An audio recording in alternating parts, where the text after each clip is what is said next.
You find yourself standing in the private chambers of Greenwich Palace. The year is 1547, and the air itself seems to shimmer with an almost otherworldly quality. The walls are draped in cloth of gold, worth more than entire villages, and precious stones catch the candlelight like captured stars. The sweet scent of rosewater and ambergris hangs heavy in the atmosphere, promising luxury beyond imagination. You are about to witness the most intimate moments of the most powerful man in all of Christendom, King Henry VIII, defender of the faith, supreme head of the Church of England. But as you step closer to the royal presence, something begins to feel terribly wrong. The perfume that seems so elegant from a distance now carries undertones that make your stomach turn. The magnificent tapestries cannot quite mask the strange sounds echoing from behind closed doors. The very air tastes of secrets that would make angels weep and devils applaud. You're about to discover that beneath the crown jewels and royal proclamations, Henry Tudor harboured obsessions so bizarre, so twisted, so fundamentally disturbing that they would reshape the very nature of power itself. These are not the sanitized stories of your history textbooks. This is not the romanticized portrait of a king who simply wanted a male heir. This is the authentic, unfiltered reality of a man whose appetites grew so monstrous that they consumed everything in their path, leaving behind a trail of psychological wreckage that would haunt England for generations. Before diving into these forgotten stories of royal madness, if you enjoy learning about the hidden truths of history, consider hitting that like button and subscribing for more content like this. And please comment below to let me know where you're listening from. I find it incredible that we're exploring these ancient stories together from different parts of the world, connected across time and space by our shared curiosity about the past. The first obsession that consumed Henry was not political power or religious authority, but something far more primal and infinitely more disturbing. The king developed what can only be described as a pathological fascination with the act of execution itself.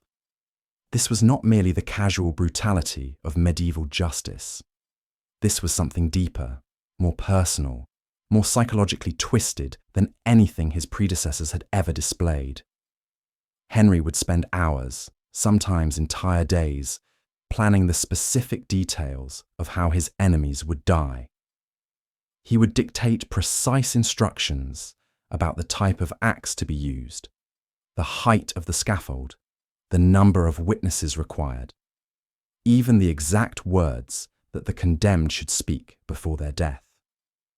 But this obsession went far beyond mere political calculation. The king would often change his mind about execution methods multiple times, not because of legal considerations, but because he had thought of some new variation that excited him more. Consider the case of George Boleyn, Anne's brother, who was accused of the impossible crime of incest with his sister. The evidence was fabricated, the witnesses were tortured into compliance, and everyone involved knew that the charges were absurd. But Henry spent weeks crafting the perfect death for George, changing his mind repeatedly about whether he should be hanged, drawn, and quartered like a common traitor, or beheaded like a nobleman. The king's final decision was not based on George's rank or the nature of his supposed crimes, but on Henry's personal aesthetic preferences about which type of death would be most satisfying to orchestrate. The psychological profile that emerges from these records is deeply disturbing. Henry was not simply ordering executions as acts of state policy. He was choreographing elaborate theatrical performances where human death became the ultimate form of entertainment. The king would sometimes attend these executions in disguise, positioning himself where he could observe not just the moment of death, but the faces of the spectators watching the condemned person die. But the obsession extended beyond the moment of execution itself. Henry developed an elaborate system for preserving and displaying the heads of his victims. The king would give specific instructions about how long each head should remain on display, which heads should be positioned to face each other, and how the arrangement should be modified as new heads were added to the collection. He treated human heads like pieces in a chess game, moving them around to create psychological effects on different audiences. Perhaps most disturbing was Henry's habit of commissioning detailed paintings and sculptures depicting the execution of his enemies. These were not public propaganda pieces, but private artworks that he kept in his personal chambers. The king would spend hours studying these images, sometimes requesting that artists create multiple versions, showing different moments in the same execution. He had paintings showing the condemned person's face at the moment the axe fell, sculptures capturing the exact position of severed heads, and detailed drawings documenting the crowd's reaction to particularly spectacular deaths. The psychological impact on those around Henry was devastating. Courtiers learned to read the king's moods by observing his interest in execution planning. When Henry became particularly absorbed in designing someone's death, everyone knew that the political winds were shifting in dangerous directions. The king's obsession created a climate of terror where every conversation, every gesture, every facial expression was evaluated for its potential to trigger the royal death fantasies. But Henry's fascination with execution was not limited to his political enemies. The king began to develop elaborate scenarios for how he himself might die, creating detailed plans for his own execution that he would revise and refine over time. These were not suicide plans, but rather exercises in morbid imagination, where Henry would design the perfect death for himself, complete with specific instructions about how his body should be displayed afterward. The second obsession that consumed Henry was equally disturbing, but far more personal.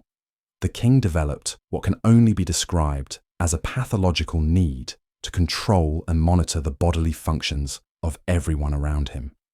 This was not merely the casual invasion of privacy that characterized royal courts, but a systematic program of biological surveillance that turned human bodies into objects of royal scrutiny.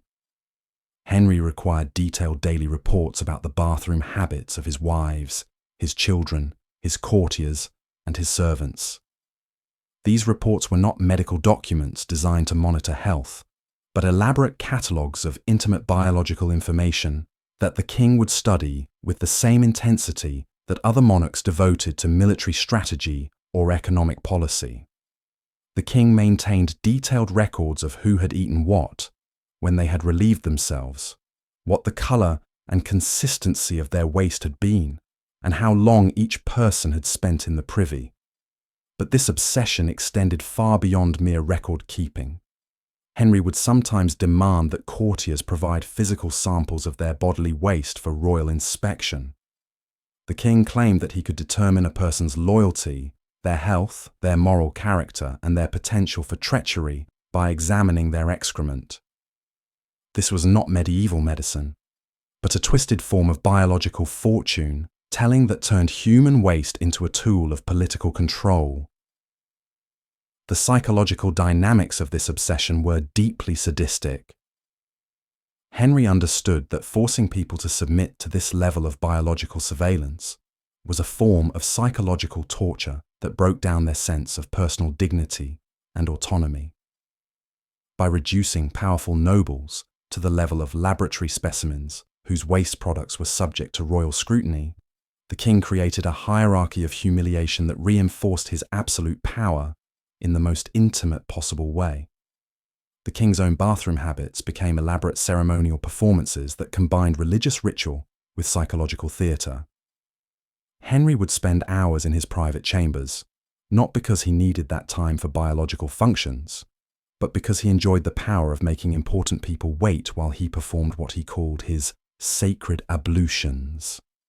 These were not actual religious ceremonies, but theatrical performances where the king would pretend to commune with God while actually reading reports about other people's bathroom habits. The impact on the royal household was devastating. Servants developed elaborate systems for monitoring and reporting on each other's biological functions, creating networks of intimate surveillance that poisoned every personal relationship in the palace. Children grew up understanding that their most private bodily functions were subject to royal oversight, creating psychological damage that would last their entire lives. But perhaps most disturbing was how this obsession affected Henry's relationships with his wives. The king would demand that his queens provide detailed accounts of their menstrual cycles, not for medical reasons, but because he believed that he could determine their fitness for bearing male heirs by analyzing their monthly bleeding. This was not reproductive science, but a form of biological mysticism that turned women's bodies into objects of royal divination. The third obsession that consumed Henry was his pathological need to rewrite history in real time, creating elaborate alternative realities that bore no resemblance to actual events. This was not mere propaganda or political spin, but a systematic program of reality manipulation that required constant psychological effort to maintain. Henry would commission teams of scholars to create detailed historical documents, proving that events that everyone had witnessed had actually happened completely differently.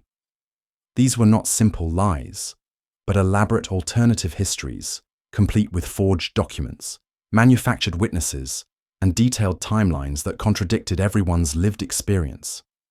The king would then require everyone in his court to memorize these alternative versions of reality and to act as if they were true, even when discussing events that they had personally witnessed. Consider Henry's marriage to Anne of Cleves, which lasted only 6 months and was never consummated. After the annulment, Henry commissioned a complete alternative history of their relationship that portrayed Anne as a seductive temptress who had used witchcraft to trick him into marriage. This alternative history included detailed accounts of passionate love scenes that never happened, elaborate descriptions of Anne's supernatural powers, and testimony from witnesses who swore they had seen her performing magical rituals. The psychological torture of this system was that everyone involved knew the truth, but they were required to act as if the lies were reality. Courtiers who had witnessed Henry's revulsion at Anne's appearance were forced to nod along when the king described her irresistible beauty. Servants who had observed the king's refusal to consummate the marriage were required to agree when Henry claimed that Anne had bewitched him into uncontrollable passion. But this obsession extended far beyond individual relationships. Henry began to rewrite major historical events, creating alternative versions of battles, treaties, and political negotiations that bore no resemblance to what had actually occurred. The king would sometimes change these alternative histories multiple times, requiring everyone to forget the previous version and memorize a completely different account of the same events. The most disturbing aspect of this obsession was how it affected Henry's relationship with his own children. The king would create detailed alternative histories of his children's births, their early development, and their relationships with him. These alternative histories would change depending on Henry's current political needs, forcing his children to constantly adjust their understanding of their own lives to match their father's latest fictional version. The psychological impact on Henry himself was profound. The king gradually lost the ability to distinguish between his manufactured realities and actual events.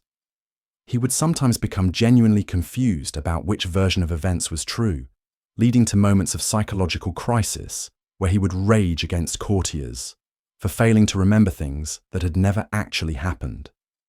The fourth obsession that consumed Henry was his pathological need to control the dreams and sleep patterns of everyone around him. This was not merely insomnia or anxiety about nighttime security, but a systematic program of sleep manipulation that turned rest itself into a tool of royal control. Henry required detailed reports about the dreams of his wives, his children, and his courtiers. These reports were not casual conversations about nighttime experiences, but formal documents that had to be submitted to the king every morning.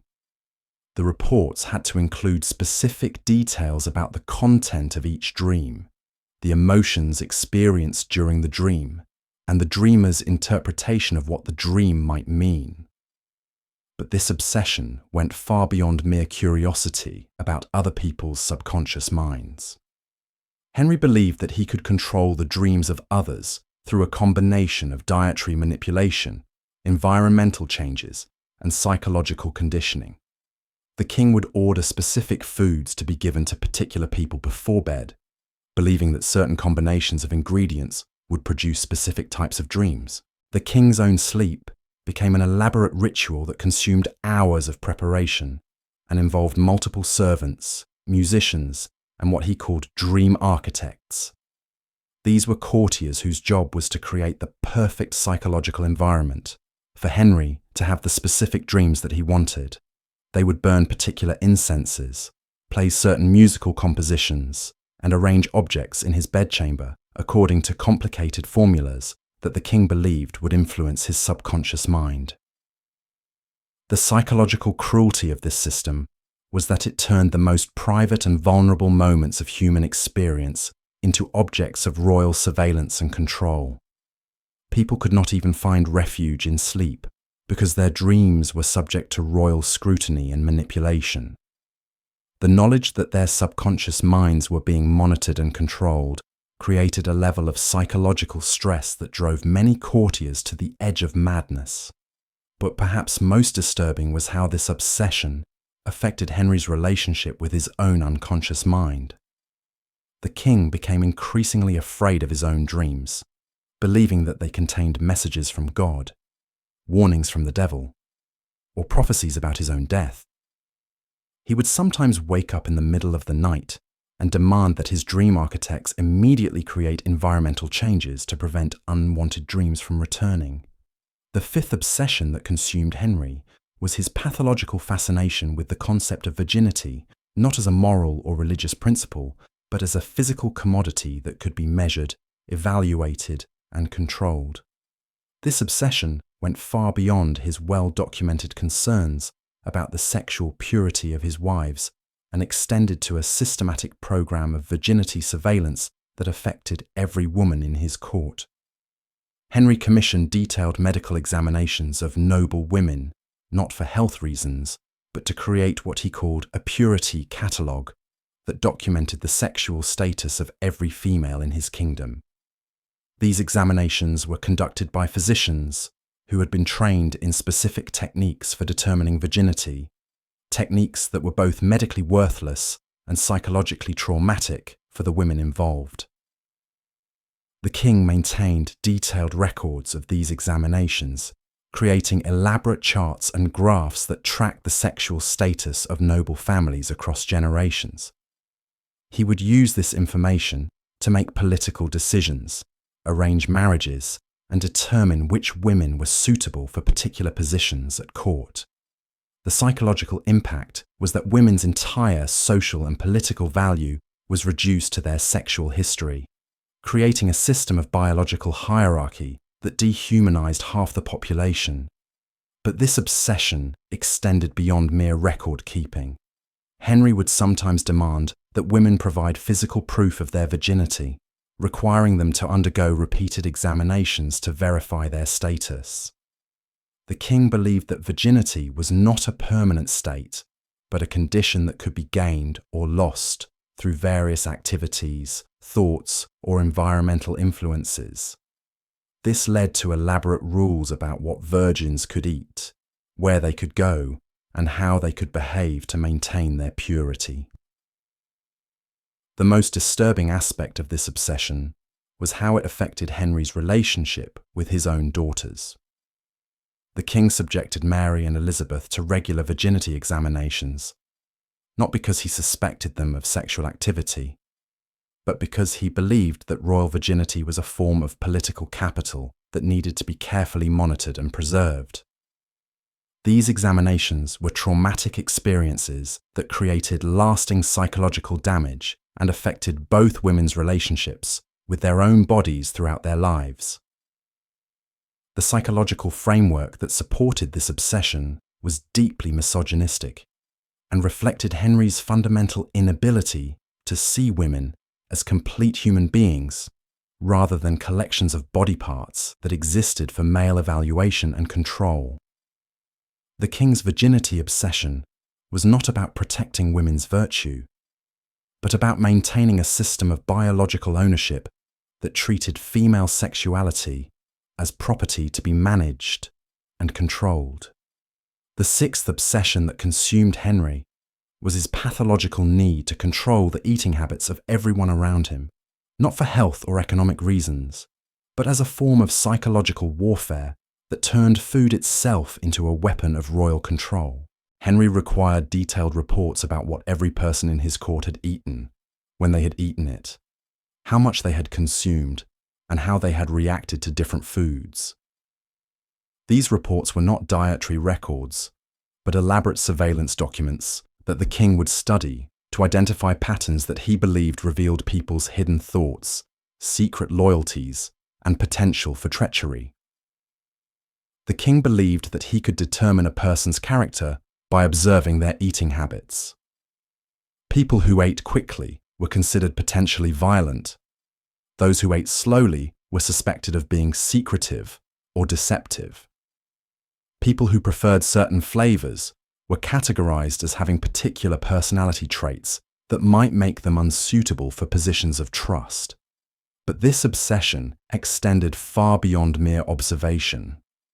Henry would sometimes order specific people to eat particular foods, not because of their nutritional value, but because he wanted to observe their reactions. The king would watch people eat, taking notes about their facial expressions, their chewing patterns, and their swallowing techniques. He believed that these observations provided insights into people's souls that could not be obtained through conventional conversation. The psychological cruelty of this system was that it turned the basic human need for nourishment into a performance that was constantly being evaluated and judged. People could not even eat a simple meal without worrying about how their consumption habits might be interpreted by the king. The knowledge that their eating was being monitored and analysed created a level of anxiety that made many courtiers develop eating disorders and digestive problems. The king's own eating became an elaborate ritual that combined religious ceremony with psychological theatre. Henry would sometimes fast for days, not for spiritual reasons, but because he enjoyed the power of making important people wait while he performed what he called his sacred hunger. These were not actual religious observances, but theatrical performances where the king would pretend to commune with God while actually planning how to manipulate other people through food control. The seventh obsession that consumed Henry was his pathological fascination with the concept of physical pain, not as something to be avoided or minimized, but as a tool for understanding and controlling human nature. This was not merely the casual cruelty of medieval justice, but a systematic program of pain research that treated human suffering as a form of scientific experimentation. Henry would commission detailed studies of how different people responded to various types of physical discomfort.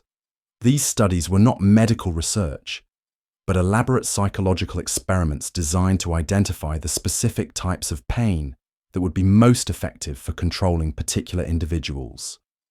The king maintained detailed records of how different people reacted to different stimuli, creating what he called a pain catalogue that documented the psychological vulnerabilities of everyone in his court. The king believed that understanding a person's relationship with pain provided insights into their character that could not be obtained through any other method. He would sometimes order minor physical discomforts to be inflicted on courtiers, not as punishment, but as psychological research designed to better understand their personalities and predict their future behavior. But this obsession extended beyond mere experimentation. Henry developed elaborate theories about the relationship between physical pain and spiritual purity, believing that certain types of suffering could purify the soul, while others could corrupt it. The king would sometimes prescribe specific painful experiences for people he wanted to improve, creating detailed programs of controlled suffering that were supposed to enhance their moral character. The psychological impact of this obsession was devastating for everyone around Henry.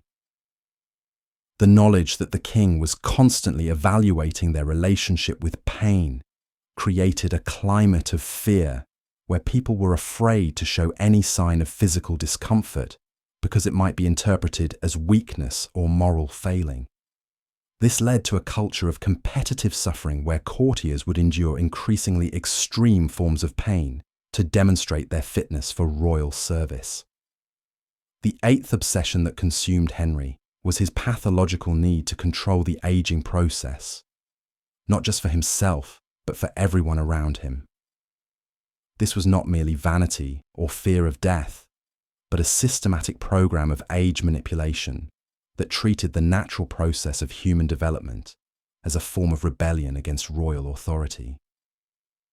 Henry commissioned detailed studies of aging, requiring physicians to document every physical change that occurred in the bodies of his courtiers over time. These studies were not medical research, but elaborate surveillance programs designed to identify the specific signs of aging that the king found most threatening or disturbing. The king believed that he could slow or reverse the aging process through various combinations of dietary control, environmental manipulation, and psychological conditioning. He would sometimes order specific people to follow elaborate anti-aging regimens that involved consuming particular foods, performing certain exercises, and maintaining specific mental attitudes that were supposed to preserve their youth. But this obsession extended far beyond personal vanity. Henry saw aging as a form of political rebellion, a natural process that challenged his authority by making people less useful to him over time. The king would sometimes punish people for showing signs of aging, as if growing older was a deliberate act of defiance against royal will. The psychological cruelty of this system was that it turned the natural process of human development into a source of anxiety and shame. People were afraid to show any sign of aging because it might be interpreted as disloyalty or failure to properly serve the king. This created a culture of desperate youth preservation where courtiers would undergo increasingly extreme treatments to maintain their appearance and energy levels. The ninth obsession that consumed Henry was his pathological fascination with the concept of memory, not as a natural human faculty, but as a form of property that could be owned, controlled, and manipulated by royal authority. This was not merely concern about what people remembered about political events, but a systematic program of memory control that treated human recollection as a tool of royal power. Henry would commission detailed studies of how memory worked, requiring scholars to document the specific techniques that could be used to enhance, suppress, or alter people's recollections. These studies were not academic research, but practical manuals for psychological manipulation that treated human memory as a form of technology that could be programmed and controlled. The king believed that he could determine a person's loyalty by examining their memories, looking for specific recollections that might indicate disloyalty or potential treachery.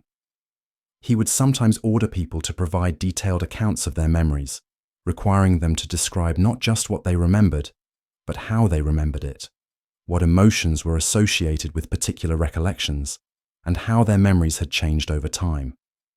But this obsession extended beyond mere surveillance.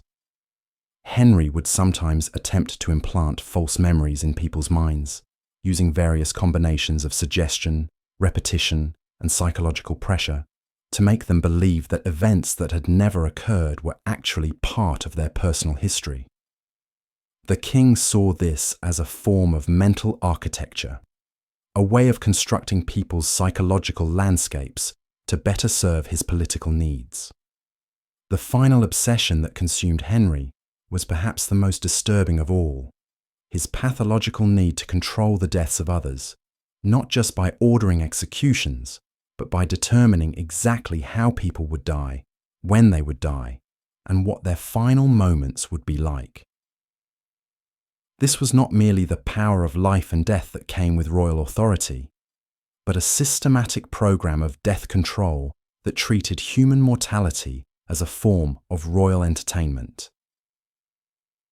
Henry would spend enormous amounts of time planning the deaths of people who were still healthy and showed no signs of illness or political disloyalty. These were not assassination plots, but elaborate fantasies about how the king would orchestrate the perfect death for each person in his court. He maintained detailed records of these death plans, constantly revising and updating them as he thought of new variations that might be more satisfying or aesthetically pleasing. The king believed that controlling the circumstances of someone's death was the ultimate expression of power, the final proof of his authority over human existence. He would sometimes give people subtle hints about how he planned for them to die, not as threats, but as psychological games designed to demonstrate his complete control over their fate. As we step back from these horrifying glimpses into the twisted psychology of Henry Tudor, one truth becomes undeniable. The man who reshaped England, who broke with Rome, who created the Church of England, was not the larger-than-life figure of popular imagination, but a deeply disturbed individual whose bizarre obsessions terrorized everyone around him and created a culture of psychological horror that extended far beyond the palace walls. These obsessions were not mere eccentricities or the predictable excesses of absolute power. They were the systematic behaviors of a mind that had lost all connection to normal human empathy and had retreated into a world of fantasy and control where other people existed only as objects for royal experimentation and entertainment. The courtiers, servants, wives and children who lived under Henry's rule were not just subjects of a tyrannical king, but victims of a psychological predator who had weaponized every aspect of human existence and turned the most basic needs and experiences into tools of terror and control. From the strange bedroom habits to the bizarre feasts, King Henry VIII's obsessions painted a portrait of a monarch whose appetites extended far beyond the political realm. While his 6 wives and quest for male heirs dominate the history books, these peculiar fascinations reveal a man desperately trying to assert control over every aspect of his world, even as his own body and mind betrayed him. The next time you see a portrait of the notorious Tudor king, remember that behind the royal facade lay a collection of compulsions that were as extraordinary as they were disturbing. Perhaps Henry's greatest obsession was with the very illusion of normalcy itself, constantly performing the role of the perfect Renaissance prince, while his private world spiraled into increasingly bizarre territory.